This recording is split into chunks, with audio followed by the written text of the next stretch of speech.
નમસ્કાર દર્શક મિત્રો, હું નીતિન પટેલ. તમે જોઈ રહ્યા છો સમાચાર મેં આગે ન્યૂઝ. હવે જોઈએ આજના સમાચાર. કડી તાલુકાના દેવસણા અને આદોંદરા ગામ પાસે આવેલી કેનાલમાં ધૂળેટીના દિવસે નાહવા બાબતે બે જૂથો વચ્ચે ઉગ્ર બોલાચાલી બાદ ધીંગાણું સર્જાયું હતું. આ ઘટનામાં તલવાર, ધારિયા અને લોખંડની પાઇપ જેવા હથિયારો વડે સામસામે હુમલો કરવામાં આવતા બંને પક્ષે ગંભીર ઈજાઓ પહોંચી છે. કડી પોલીસ મથકમાં આ મામલે બંને પક્ષો દ્વારા સામસામે 8 લોકો સામે ફરિયાદ નોંધાવવામાં આવી છે. આ ઘટનામાં સામે પક્ષે કડીના કલાલવાસમાં રહેતા સુનિલજી સુરેશજી ઠાકોરે મનોજ ઠાકોર, રાજેશજી ઠાકોર અને અન્ય 2 અજાણ્યા શખ્સો સામે વળતી ફરિયાદ નોંધાવી છે. બનાસકાંઠાના પાલનપુર કલેક્ટર કચેરી ખાતે સાંસદ જ્ઞાનીબેન ઠાકોરના અધ્યક્ષસ્થાને દિશા કમિટીની બેઠક યોજાઈ હતી.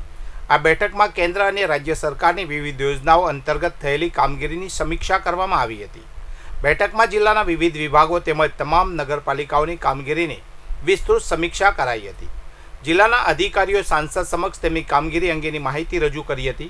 સમીક્ષા કરાયેલી મુખ્ય યોજનાઓમાં સ્વચ્છ ભારત મિશન, મનરેગા, પ્રધાનમંત્રી આવાસ યોજના, રાષ્ટ્રીય ગ્રામીણ આજીવિકા મિશન, જનની સુરક્ષા કાર્યક્રમ, પ્રધાનમંત્રી માતૃવંદના યોજના અને મુખ્યમંત્રી અમૃતમ વાત્સલ્ય યોજનાનો સમાવેશ થાય છે.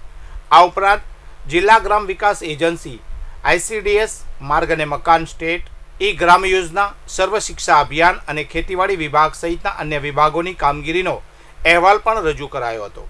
પાલનપુર તાલુકાના માલણ ખાતે 7 માર્ચ 2026ના રોજ બપોરે 2 થી સાંજના 6 વાગ્યા દરમિયાન સેવા સેતુ કાર્યક્રમનું આયોજન કરવામાં આવ્યું છે. રાજ્ય સરકારની પ્રજાલક્ષી યોજનાઓનો લાભ નાગરિકોને સરળતાથી મળે તે હેતુથી આ કાર્યક્રમ યોજાશે. આ સેવા સેતુ કાર્યક્રમમાં નાગરિકોને જાતિ, આવક, નોન ક્રિમિલિયર પ્રમાણપત્રો, રેશન કાર્ડ સંબંધિત કામગીરી, દાક્તરી તપાસ અને સારવાર, બેન્કિંગ સેવાઓ, આધાર કાર્ડ, ST બસ પાસ, આર્થિક લાભની વિવિધ યોજનાઓ અને મહેસૂલી સેવાઓ સહિત કુલ 56 જેટલી સરકારી સેવાઓ એક જ સ્થળે પૂરી પાડવામાં આવશે.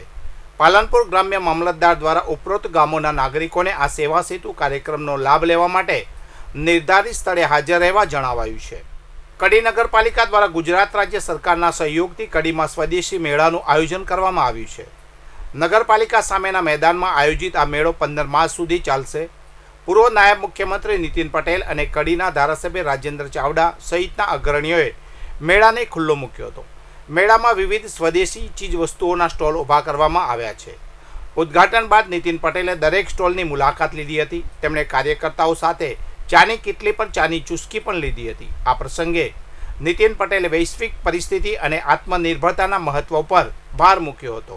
પાટણ નગરપાલિકા દ્વારા શહેરમાં ₹70 લાખથી વધુના વિકાસ કાર્યોનું ખાતમુહૂર્ત કરવામાં આવ્યું છે.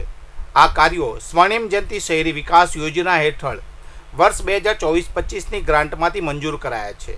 આ વિકાસ કાર્યોમાં રોટેલી હનુમાન ચોકડી, અંબાજી નેળિયું અને રાજનગર સોસાયટી વિસ્તારમાં CC રોડ તેમજ સંરક્ષણ દિવાલના નિર્માણનો સમાવેશ થાય છે. UDP 88 યોજના અંતર્ગત રોટલિયા હનુમાન ચોકડીથી ખોડિયાલપરા સ્કૂલ થઈ ઊભા હાઈવેને જોડતો ટ્રેમિક CC રોડના કામનું ખાતમુહૂર્ત કરાયું છે. આ કામ પાછળ ₹27,27,100નો ખર્ચ થશે. આ ઉપરાંત અંબાજી નેળિયાના મેઇન રોડથી પ્રાર્થના ટેનામેન્ટ અને રાજનગરી થઈ રાજરાજેશ્વર મહાદેવ સુધી ₹15,99,700ના ખર્ચે CC રોડ તથા બ્લોક પેવિંગના કામની શરૂઆત કરવામાં આવશે. રાજનગર સોસાયટીની સામે કેનાલને સમાંતર સિલિકોન સોસાયટી પાસે બાકી રહેલી અધૂરી સંરક્ષણ દિવાલ બનાવવાનું કામ પણ હાથ ધરાશે. આ દિવાલના નિર્માણ પાછળ ₹26,96,400નો ખર્ચ અંદાજવામાં આવ્યો છે. આ તમામ ખાતમુહૂર્ત કાર્યક્રમમાં જિલ્લા ભાજપ પ્રમુખ રમેશ સિંધવ, નગરપાલિકા પ્રમુખ હિરલબેન પરમાર, જિલ્લા ભાજપ મહામંત્રી સંજય પટેલ અને શહેર ભાજપ પ્રમુખ હર્ષ પટેલ સહિતના પદાધિકારીઓ અને કોર્પોરેટરો ઉપસ્થિત રહ્યા હતા. પાલિકાના પક્ષના નેતા દશરથજી ઠાકોર અને બાંધકામ સમિતિના ચેરમેન મહેશ પટેલ દ્વારા કાર્યક્રમની વ્યવસ્થા કરવામાં આવી હતી. વધુ સમાચાર માટે જોતા રહો સમાચાર મેં આગે ન્યૂઝ. નમસ્કાર.